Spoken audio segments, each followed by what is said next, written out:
யார் ஒருத்தர் இந்த மார்கழி மாதம் விடியற்காலை நேரத்தில் நீங்கள் இந்த மார்கழி முழுவதும் எந்திரிச்சாலும் சரி, மார்கழியில் 10 நாள் எந்திரிச்சாலும் சரி, ஒரு வாரம் எந்திரிச்சாலும் சரி, இல்லை மார்கழியில் ஒரே ஒரு நாள் விடியற்காலை நீங்கள் 4 மணிக்கு எந்திரிச்சாலும் சரி, ஒரு வருடம் முழுவதும் விடியற்காலை எந்திரிச்சிங்கன்னா நீங்கள் என்ன பலன் கிடைக்குமோ அது அப்படியே கிடைக்கும்.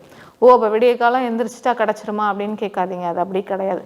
விடியற்காலை நேரத்தில் எழுந்து குளிச்சுட்டு சாமி ரூமில் பூஜை அறையில் விளக்கேற்றிட்டு உங்களோட வீட்டு வாசலில் சின்னதாக ஒரு கோலம் போட்டுட்டு அந்த நிலைவாசல் படிக்கு வெளியில் ஒரு அகல் மண் விளக்கு வெறும் தரையில் வச்சிடாதீங்க.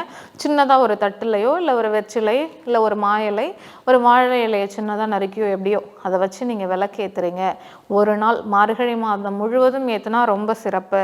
இல்லை ஒரே ஒரு நாள் ஏற்றுறீங்க அப்படின்னா ஒரு வருடம் முழுவதும் விளக்கேற்றுனா உங்களுக்கு என்ன பலன் கிடைக்குமோ அப்படிப்பட்ட பலன் கிடைக்கும். அதனால் இந்த வரக்கூடிய மார்கழி மாதத்தை தவற விட்டுறாதீங்க.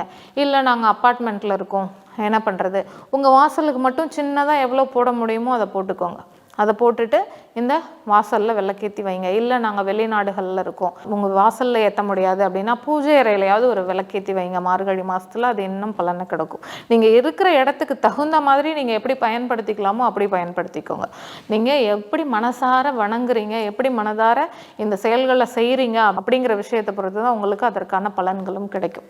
அந்த கிருஷ்ண பகவான் அர்ஜுனனுக்கு கொடுத்த கீதா உபதேசத்தில் கூட என்ன சொல்லியிருக்காரு,